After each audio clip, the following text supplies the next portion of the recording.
Il est indispensable qu'il y ait une représentation vivante de l'ordre divin, qui soit immortelle, victorieuse de Satan, comme le modèle auquel les croyants doivent être conformés. C'est une nécessité, et cela est réalisé en Christ. Il est le représentant de la nouvelle création, l'ordre divin auquel nous devons être conformés. Il est immortel et victorieux de Satan. Dieu doit travailler pour atteindre un but, un standard, un modèle. Et Christ est tout cela pour lui. Il travaille dans les saints pour obtenir une conformité à Christ, ce qui signifie aussi conformité à un ordre divin représenté par Christ.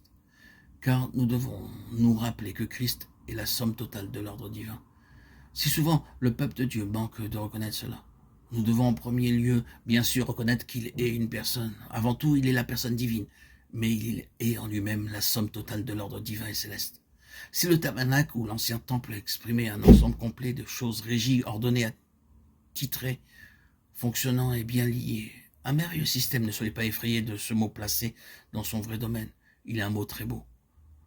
Si le temple ou le tabernacle représentait cela, ils ne sont que des types de Christ. Christ est le sacrificateur, Christ est l'autel, Christ est le sacrifice, Christ est le fin lin, Christ est l'or, Christ est la parfaite humanité, Christ est le tout et Christ est cet ordre. Mais que tout se fasse avec bienséance et avec ordre, disait l'apôtre. C'est un ordonnancement systématisé, une planification et une désignation céleste. Quand nous venons à Christ, il est vrai que nous venons à la personne divine, mais nous devons aussi venir à notre place dans l'ordre divin, car être en Christ requiert qu'il y ait des relations harmonieuses de l'un à l'autre, une désignation, un fonctionnement, une relativité par rapport à un tout. C'est un merveilleux système divin. La mort et Satan trouvent une occasion, quand quelque chose qui est défini par l'ordre divin n'est pas accepté, reconnu, observé. Il est tout à fait aisé pour la mort d'avoir une opportunité au sein du peuple de Dieu lorsqu'un désordre se produit parmi eux, lorsqu'ils ne se conforment pas à Christ dans le sens d'être une expression de ce système ordonné et céleste. C'est sûr, le Nouveau Testament adresse à ce sujet une semonce plutôt qu'il n'en parle simplement.